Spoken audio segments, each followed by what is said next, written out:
কিছু কিছু ব্যাপার আছে যেগুলোতে রোজা ভাঙে না, কিন্তু আমাদের মধ্যে ব্যাপক সংশয় তৈরি হয়, কনফিউশন তৈরি হয় যে আসলে কি রোজাটা ভাঙলো কিনা। সেগুলো কি আমরা এবার সেগুলো শুনবো। 3 নম্বর সাব পয়েন্টটা তো ক্লিয়ার যে কিছু কিছু কাজ আছে যেগুলো করলে আসলে রোজা ভাঙে না। Things or actions that don't invalidate the fast, এটা আপনার রোজা ভাঙবে না। সেগুলো কি? এক নাম্বার হচ্ছে ভুল করে যদি কেউ খায়, যেটা আমাদের আগের পয়েন্টে আমি ক্লিয়ার করে দিয়েছি, অথবা জোর করে যদি কাউকে খাওয়ানো হয় তার রোজা ভাঙবে না, এটা আপনারা ইতিমধ্যে জেনেছেন। একটা হাদিস শুনে সহিহ বুখারী, রাসূল সাল্লাল্লাহু আলাইহি ওয়াসাল্লাম বলেছেন, মান নাসিয়া ওয়া হুয়া সাইম ফাআকালা আও শারিবা, রোজা অবস্থায় কেউ যদি ভুল করে খেয়ে ফেলে, ফালিউতিম্মা সাওমা, সেজন্য তার রোজা পূর্ণ করে। তার রোজা ভেঙে গেছে মনে করে সেজন্য খাওয়া শুরু না করে, সেজন্য রোজা পূর্ণ করে। কারণ ফাইন্নামা আতআমাহুল্লাহু ওয়া সাকা, কারণ আল্লাহই তাকে খাইয়েছে, আল্লাহই তাকে পান করিয়েছে। কিন্তু ভুল করে খেয়ে ফেলছেন, এটা তো আপনার হাতে ছিল না। তাহলে ভুল করে খেলে তার রোজা ভাঙবে না, কাজা কাফারা কিছুই লাগবে না, জাস্ট ইউ কন্টিনিউ ইউ সিয়াম। ওকে। 2 নাম্বার হচ্ছে, এটা বিবাহিতদের জন্য, যেহেতু most of the audience are 18+, কোনো অসুবিধা নাই। আর ইসলামে কথাগুলো আসলে বাঁচতে হলে জানতে হবে না। সেটা হচ্ছে, আমরা শুনেছি যে বিবাহিতরা ফিজিক্যাল ইন্টারকোর্স যদি করে, দেহ থেকে সিমেন আউট হলে রোজা ভেঙে যায়, কিন্তু স্বাভাবিক মেলামেশার সাথে রোজা ভাঙে না। কিস করা, হাগ করা হাজবেন্ড ওয়াইফের মধ্যে, এই যে সখ্যতা, এই ব্যাপারগুলো যদি দিনের বেলায় ঘটে, এতে রোজা ভাঙে না। ব্যাপারটা বুঝতে পেরেছেন না সবাই? একটা দলিল শোনেন। আমাদের আয়েশা রাদিয়াল্লাহু তাআলা আনহা বলেন, কানা নবী সাল্লাল্লাহু আলাইহি ওয়াসাল্লাম ইয়াকাব্বিলু ওয়া হুয়া সাইম, রমাদানের রোজা অবস্থায় তিনি আমাদেরকে কিস করতেন, ওয়া ইউবাশিরু, আমাদেরকে হাগ করতেন, ওয়া হুয়া সাইম, রোজা অবস্থায়। এতে রোজার কোনো সমস্যা হতো না, তবে এটা রিকমেন্ডেড না।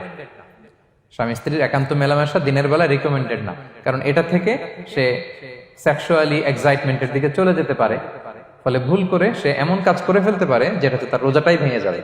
আর ইচ্ছা করে রোজা ভাঙলে কি করতে হয়? কাজাও কাফারাও, খবর আছে না? সেজন্য এটা খেয়াল রাখতে হবে। 3 নাম্বার, এটাকে আরবিতে বলে আল ইহতিলাম, ওয়েট ড্রিম, বাংলায় বলে স্বপ্ন দোষ। ঘুমের মধ্যে এমন কিছু দেখলেন, ফলে আপনার সিমেন আউট হলো, আপনার রোজা ভাঙবে না, কারণ এটা কি ইচ্ছা করে করছেন আপনি? এটা কার হাতে? আল্লাহর হাতে। এতে রোজা ভাঙে না, শুধু আপনি ঘুম থেকে উঠে ফরজ গোসলটা করে নিলেই হবে। প্রিয় ভাইরা, মুসলিম কমিউনিটির ভাইরা, কথা কি বুঝতে পারতেছেন? আচ্ছা। 4 নাম্বার হচ্ছে ব্লাড টেস্ট। অনেকে বলে যে হুজুর ব্লাড টেস্ট করা যাবে কিনা রমাদানে? ব্লাড টেস্ট করা যাবে। ব্লাড টেস্ট করলে রোজা ভাঙে না, এটা খুবই জরুরি একটা মাসালা, প্রায় আমাদের লাগে। 1-2 সিরিঞ্জ ব্লাড নিলে ভাঙে না। তবে যদি অনেক বেশি অ্যামাউন্টের ব্লাড নেয়, এতে যদি আপনি ক্লান্ত হয়ে পড়েন, সেক্ষেত্রে আপনি রোজা ভাঙতে পারবেন, পরে কাজা করলে হবে। 5 নাম্বার হচ্ছে অনিচ্ছাকৃত বমি।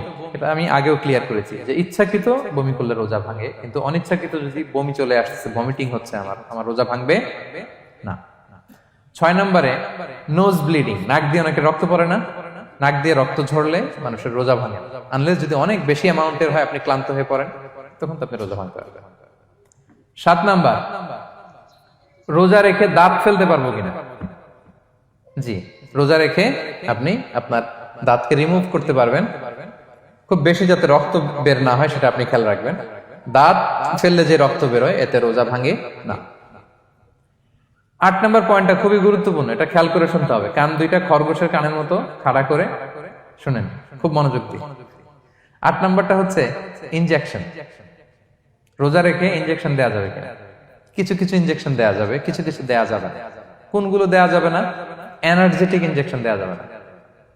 যে ইনজেকশনে ফুড সাপ্লিমেন্টারি আছে, যেটার মধ্যে নিউট্রিশন ভ্যালু আছে, এই ইনজেকশন গুলো দেওয়া যাবে না। এমনও ইনজেকশন আছে যেটা দিলে 7 দিন আপনার আর খাওয়া লাগবে না, একেবারে তরতাজা। এরকম ইনজেকশন দেওয়া যাবে? তো আপনি সিস্টেম করে খাইলেন কেমন জানো, তাই না? আপনি অন্য ওয়েতে দেহে এনার্জি ইনপুট করলেন, এটা করলে রোজা ভেঙে যাবে। তাহলে food supplementary injection, nutrition value আছে এরকম injection, energetic injection, energy boost up করে এরকম ইনজেকশন দিলে রোজা ভেঙে যায়, এগুলো দেওয়া যাবে না। কিন্তু পেইন কিলার যে ইনজেকশন গুলো আছে, এটা দিতে পারবেন। পেইন কিলার ইনজেকশন দিতে পারবেন, অ্যান্টিবায়োটিক ইনজেকশন দিতে পারবেন, অ্যানেস্থেটিক ইনজেকশন দিতে পারবেন, এই জাতীয় মেডিকেশন ইনজেকশন গুলো দিতে পারবেন। কোভিডের যে ইনজেকশন, এগুলো আপনি দিতে পারবেন। এগুলোতে রোজা ভাঙে না, কারণ এগুলোতে আপনার স্টোমাকে কিছু পৌঁছেও না, আপনাকে শক্তিবর্ধক কিছু দেহে প্রবেশও করাচ্ছে না, আপনার এনার্জিও বাড়ে না। আপনার এনার্জি বাড়ে না, আপনার নিউট্রিশন ভ্যালু অ্যাড হয় না, আপনার স্টোমাকে কিছু পৌঁছে না, এই জাতীয় সব ইনজেকশন দেওয়া যায়। ইনজেকশনের পয়েন্টটা ক্লিয়ার? 9 নম্বরে কিছু কমন ব্যাপার আছে। এই কমন জিনিসগুলো আমাদের মনের মধ্যে প্রায় প্রশ্ন জাগে যে এগুলো করা যাবে কি যাবে না, এগুলো ক্লিয়ার করি। এর মধ্যে 1 নম্বর হচ্ছে টুথপেস্ট। রোজা রেখে টুথপেস্ট দিয়ে ব্রাশ করা যাবে কিনা বলেন, যাবে কি যাবে না? যাবে, কে কে হাত তুলুন তো দেখি। হ্যাঁ, মাত্র 1 জন, 2 জন, 3 জন, 4 জন, 5 জন, 6 জন, দল ভারী হচ্ছে আস্তে আস্তে। হ্যাঁ, টুথপেস্ট দিয়ে ব্রাশ করা যাবে কি যাবে না? যাবে মাত্র 5 জন। আর যাবে না কয়জন দেখি? যাবে না, অনেকে যাবে না। অনেকে হাত তুলে নাই, ভাবছে কোন জায়গায় হাত তুলে কোন বিপদে পড়ি। চুপচাপ দেখি যে কোনটা জিতে। যাবে না? যাবে না, দল ভারী না? যাবে? এই সুন্দর বলছে, যাবে, কিন্তু না করাই ভালো। হ্যাঁ হ্যাঁ, যাবে। টুথপেস্ট দিয়ে ব্রাশ করলে রোজা ভাঙে না, তবে যদি খুব স্ট্রং টুথপেস্ট হয় এগুলো ব্যবহার না করা ভালো। দিনের বেলায় মেসওয়াক করা ভালো। হ্যাঁ, মেসওয়াক করলে ওইটা সবচেয়ে সেফ। তবে যদি আপনি টুথপেস্ট দিয়ে ব্রাশ করেন আপনার রোজা ভাঙবে না ইনশাআল্লাহ। কেউ কেউ মাকরু বলেছেন, কিন্তু আপনার রোজা ভাঙবে না। মাউথ ওয়াশ সেম, যাবে, কিন্তু রেকমেন্ডেড না। হ্যাঁ, গার্গল করতে গেলে আবার ভিতরে চলে যাবে। সিম্পলি কুলি করা যাবে, কিন্তু আপনার রোজা ভাঙবে না। কিন্তু দিনের বেলায় আমরা টুথপেস্ট, মাউথ ওয়াশ এগুলো ইউজ না করে কোনটা সাজেস্ট করি? কোনটা? মেসওয়াক করেন তো আপনারা? রাসূল সাল্লাল্লাহু আলাইহি ওয়াসাল্লাম বলেছেন, আমার উম্মতের জন্য যদি কষ্ট না হয়ে যেত আমি প্রত্যেক নামাজের আগে মেসওয়াক করা ফরজ করে দিয়ে যেতাম। কষ্ট হয়ে যাবে, পকেট নিয়ে নিয়ে মেসওয়াক ঘুরতে হবে। এবং রাসূল সাল্লাল্লাহু আলাইহি ওয়াসাল্লাম মৃত্যুর আগে ওনার হাতে যে জিনিসটা রেখে উনি শেষ নিঃশ্বাস ত্যাগ করেছেন সেটা হচ্ছে মেসওয়াক। উনি অত্যন্ত অসুস্থ, প্রচন্ড জ্বরে কাতরাচ্ছেন। তখন দেখলেন যে ওনার শ্যালক আব্দুর রহমান রাদিয়াল্লাহু তাআলা আনহু উনি মেসওয়াক করতেছেন, তো উনি ফেল ফেল করে তাকায় আছেন, বলতে পারতেছেন না আমাকে দাও। আম্মা জান আয়েশা বুঝতে পারলেন যে রাসূল মনে হয় চাচ্ছেন, তো উনি এটা নিয়ে এসে নিজে চাবালেন। রাসূল সাল্লাল্লাহু আলাইহি ওয়াসাল্লাম চাবায় যে নরম করবেন এই শক্তিটাও গায়ে নাই। আম্মা জান নিজে চাবিয়ে রাসূল সাল্লাল্লাহু আলাইহি ওয়াসাল্লামের হাতে দিলেন, রাসূল সাল্লাল্লাহু আলাইহি ওয়াসাল্লাম মেসওয়াক করলেন। এই মেসওয়াক করার কিছুক্ষণ পরে তিনি ইন্তেকাল করলেন। আরবাউন মিন সুনানিল মুরসালিন, 4টা সুন্নাত, এটা সব নবীদের মধ্যে ছিল। এর মধ্যে একটা হচ্ছে আসওয়াক, মেসওয়াক। মেসওয়াক করবেন তো আপনারা? আচ্ছা। এরপর রোজা রেখে আতর দেয়া যাবে, কোনো সমস্যা নাই। পারফিউম দেয়া যাবে, সমস্যা নেই। আই ড্রপ দেয়া যাবে, চোখে ড্রপ দেয়া যাবে, আইলাইনার দেয়া যাবে, কাজল দেয়া যাবে, এগুলোতে রোজা ভাঙে না। এরপরে ডায়াবেটিক পেশেন্ট যারা আছে তারা ইনসুলিন দিতে পারবেন, এত রোজা ভাঙে না। এটা আমাদের লাগে না, আমাদের অনেক মুরব্বীদের দিতে হয়, আমাদের আব্বা আম্মাদের। তো এটা আপনারা জেনে গেলেন, ইনসুলিন দিলে রোজা ভাঙে না। এরপরে 10 নম্বর খুব মজার একটা পয়েন্ট, খাবারের যদি লবণ চেক করা হয় এতে রোজা ভাঙে না। তবে ঘরে আপনারা এটা ট্রাই করবেন না, এটা রেকমেন্ডেড না। এটা কখন রেকমেন্ডেড? এটা বড় শেফদের জন্য। লেটস সে রমাদানে 1000 লোকের বিরিয়ানি করা হবে, আল্লাহর বান্দারা রোজাদাররা খাবে, এটা লবণ বেশি হলে খাইতে পারবে? পারবেন। এজন্য যিনি শেফ, প্রধান বাবুর্চি, উনি লবণটা ট্রাই করতে পারবেন, করেই সাথে সাথে কুলি করে ফেলবেন, ভিতরে তো কিছু গেল না, এতে রোজা ভাঙে না। তাই বলে প্রতিদিন ঘরের রান্নাতে আবার এটা করতে যায় না। ঘরে 2 জন, আপনি আপনার হাজবেন্ড ওয়াইফ টোনাটুনি একটা হইলেই হইলো, কি বলেন? লবণ বেশি হবে কম হবে, কিন্তু বড় প্রোগ্রাম, অনেক রোজাদাররা একসাথে ইফতারি করবে, এটা তো লবণাক্ত হইলে খাওয়া যাবে না। তো সেক্ষেত্রে শেফ যদি জাস্ট জিব্বা দিয়ে লবণটা একটু ট্রাই করে নেয় যে অ্যাড করতে হবে না, ঠিক আছে, সাথে সাথে কুলি করে ফেলে, রোজা ভাঙবে না। দলিল কি? দলিল হচ্ছে কাঁচা ডালের মেসওয়াক। রাসূল সাল্লাল্লাহু আলাইহি ওয়াসাল্লাম কাঁচা ডালের জাইতুনের মেসওয়াক দিয়ে তিনি সেওয়াক দিয়ে মেসওয়াক করতেন। তো কাঁচা জাইতুনের আপনারা মেসওয়াক করছেন, এটা কিন্তু অনেক লবণাক্ত, সল্টি, এটার মধ্যে একটা ঝাঁঝালো ভাব আছে। তো এটা আপনার জিহ্বায় লাগলে কি রোজা ভেঙে যায়? ভাঙে। এবং আপনি যদি সমুদ্র অঞ্চলে সফর করেন, সমুদ্রে লেটস সে 1 মাসের, আমাদের এই যে বাংলাদেশে তো এখন এই কি বলে প্রায় 7 লক্ষ টাকা করে দিছে আমাদের হাজিদের জন্য, হজ করতে হলে প্রায় 7 লক্ষ টাকা লাগবে। তো এরকম ঘোষণাও দেখলাম যে নেক্সট ইয়ার থেকে সমুদ্র পথে যাওয়া যাবে কম খরচে। তো কেউ যদি এমন হয় সমুদ্রের সফরে দীর্ঘ সময়, আপনি অজু করবেন কি দিয়ে? সাগরের পানি দিয়ে। তো সাগরের পানি কেমন? সাগরের পানি দিয়ে আপনার কুলি করতে হবে না? মাছ মজা করবেন না?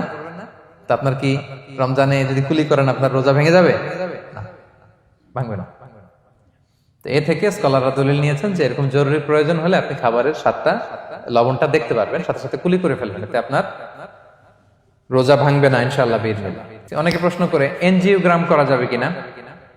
এনজিওগ্রাম এগুলো করা যায়, এই যে হার্টের পেশেন্টদের জন্য এখান থেকে একটা এই ক্যাথেটার ঢুকায়, যদি এটার মধ্যে ওষুধ লাগানো থাকে তো এটা হার্টের দিকে যায়, এটা স্টোমাকে যায় না, এগুলো করা যাবে। তাহলে এই বিষয়গুলো অলমোস্ট মুত্তাফাক আলাই, মানে সর্বসম্মতিক্রমে এতে আপনার রোজা ভাঙবে না ইনশাআল্লাহ বিইজনিল্লাহ। এই পয়েন্টটা ক্লিয়ার না? ক্লিয়ার। এবার কিছু ডিসপিউটেড মাসআলা আছে, মানে যেগুলোর ব্যাপারে ইখতিলাফ আছে, কোন কোন স্কলারদের মধ্যে ভাঙবে ভাঙবে না, এটা আমি একটু ক্লিয়ার করি। এর মধ্যে এক নম্বর হচ্ছে ইনহেলার। অ্যাজমার পেশেন্ট যারা আছে, অ্যাজমা অনেকের দেয়া লাগে না ইনহেলার। ইনহেলার যদি পাফার ইনহেলার হয়, পাফার ইনহেলার যেটা দিয়ে শুধু বাতাস যায়, অক্সিজেন যায়, এটা রোজা ভাঙে না। এটা কি করে না? রোজা ভাঙে না। পাফার ইনহেলার যেটা দিয়ে অক্সিজেন পাস করে, রোজা ভাঙবে না। কিন্তু যদি ভ্যাপোরাইজেশন হয়, অথবা একটা আছে DPI, dry powder inhaler, punch করলে একটা পাউডার সহ ভিতরে যায়, অ্যাজমাটা কমায় দেয়, ওই পাউডার দিয়ে করলে কিন্তু রোজা ভেঙে যাবে। ভ্যাপোরাইজেশন হলে বা ডিপিআই ইনহেলার হলে আপনার রোজা ভেঙে যাবে। ইনহেলার ক্লিয়ার তো সবার কাছে? আচ্ছা, এরপরে যাই সামনে। সাপোসিটরি বুঝেন তো না? ডুশ বলে, প্রচন্ড জ্বর কমে না, তখন ডাক্তার বলে যে পায়ু পথে, অ্যানাল পিল বলে এগুলাকে, পায়ু পথে এটাকে ইনপুট দিতে হয়। এই সাপোসিটরি এটা একটা ডিসপিউটেড মাসালা। হানাফি স্কুল অফ থটে রোজা ভেঙে যায়। আমরা যেহেতু বেশিরভাগ হানাফি স্কুল ফলো করি, হানাফি মাযহাব, তো আমরা এটাই সাজেস্ট করি সাপোসিটরি না দেওয়া। তবে অন্যান্য স্কলারদের মতে রোজা ভাঙবে না, বিশেষ করে ইবনে তাইমিয়া আলাইহি রাহমার মতে রোজা ভাঙবে না। এখানে প্রসঙ্গ যেটা হচ্ছে, সাপোসিটরি সাধারণত দিতে হয় ইমার্জেন্সি পিরিয়ডে, কি বলেন, জ্বর আর কমে না, কঠিন অবস্থা, তো ওই অবস্থায় তো রোজা এমনি ভাঙা যায়। প্রচন্ড অসুস্থ হলে ভাঙা যায় না রোজা? ভাঙা যায়। তো আপনি রোজা ভাঙবেন, পরে কাজা করে ফেলবেন, সাপোসিটরি দিবেন, অসুবিধা নেই। আচ্ছা, এয়ার ড্রপ, কানের যে ড্রপ আছে, এটার মডার্ন স্কলারদের মতে, যে ফিক একাডেমি গুলো আছে, এদের মতে রোজা ভাঙবে না, কিন্তু হানাফি স্কলারদের মতে রোজা ভেঙে যাবে। তো আমরা সাজেস্ট করি এটা আপনি না দেন, আগে পরে দেন। 3 নাম্বার, হার্টের পেশেন্টদের একটা ওষুধ দিতে হয়, এটাকে নাইট্রোগ্লিসারিন ট্যাবলেট বলে, জিহ্বার নিচে দেওয়ার সাথে সাথে বডি এটা অ্যাবজর্ব করে ফেলে, ওষুধটা থাকে না জিহ্বার নিচে। জিহ্বার নিচে এটাকে প্লেস করলে সাথে সাথে এটা বডি অ্যাবজর্ব করে, এখানে আবার পাম্প শুরু হয়ে যায়। তো হার্ট অ্যাটাক করলে এটা দেয়। আধুনিক যে ফিক একাডেমি গুলো আছে তাদের মতে রোজা ভাঙবে না, কিন্তু হানাফি স্কুল অফ থটে তাদের মতে যেহেতু সম্ভাবনা আছে কিছু চলে যেতে পারে, যদিও যায় না, হানাফি মাযহাব হচ্ছে খুব ইহতিয়াত অবলম্বন করে, অত্যন্ত বেশি সাবধানতা অবলম্বন করে। কিন্তু মডার্ন ফিক একাডেমি গুলো তাদের মতে হার্ট পেশেন্টদের জন্য নাইট্রোগ্লিসারিন ট্যাবলেট যদি জিহ্বার নিচে রাখেন রোজা ভাঙবে না। হিজামা, কাপিং, হিজামা চিনেন তো? হ্যাঁ, হিজামা করছেন কেউ এখানে? আপনি করছেন, আর কেউ? অনেকে করছে দেখি মাশাআল্লাহ। এটা এখন অনেক পপুলার হচ্ছে, রাসূল সাল্লাল্লাহু আলাইহি ওয়াসাল্লাম কিন্তু করতেন। এখন দেখবেন যে অনেক বড় বড় সেলিব্রিটিরা, অ্যাথলেটরাও করে। এরকম কাপিং এর টিউব আছে, পিঠে একটু কেটে ওটাকে লাগায় দেয়, আস্তে করে এই রক্তগুলো বের করে ফেলে, ব্যথা ট্যাথা, পেইন টেন এগুলো কমে যায়। এখন কিন্তু এটার অনেক প্রচলন বেড়েছে। হানাফি স্কুল অফ থটে হিজামাতে রোজা ভাঙে না, অন্যান্য স্কুল অফ থটে ভাঙে। তো হিজামা তো ইমার্জেন্সি কিছু না, আমার দিনের বেলায় কেন রমজান মাসে হিজামা করা লাগবে, আমি ইফতারের পরে হিজামা করলাম। আচ্ছা, ব্লাড ডোনেশন করলে রোজা ভাঙবে কিনা, এক ব্যাগ যে রক্ত নেয় ভাঙবে কিনা? হাম্বালি মাযহাব অনুযায়ী ভেঙে যায়, হানাফি মাযহাব অনুযায়ী ভাঙে না। আমরা হানাফি স্কুল ফলো করি, সো আপনি ব্লাড ডোনেট করতে পারবেন, ভাঙবে না। তবে অনেক ব্লাড ডোনেট করার কারণে যদি আপনি অসুস্থ হয়ে যান, দুর্বল, ওই অসুস্থতার কারণে আপনি ভাঙতে পারবেন। তবে এটা রেকমেন্ডেড, যদি ব্লাডের কারণে মুমূর্ষু রোগীর জীবন যায় অবস্থা, তখন অবশ্যই আপনি ব্লাড ডোনেশন করবেন, যাতে করে একজন মুমূর্ষু রোগী জীবন ফিরে পায়। তো এই পয়েন্টটা তো ক্লিয়ার না সবার? তো এই ছিল সম্মানিত সুধী কিছু মৌলিক বিষয় যেগুলো করলে আমাদের রোজা ভাঙে না। Be a part of our vision. Do listen and share the khair.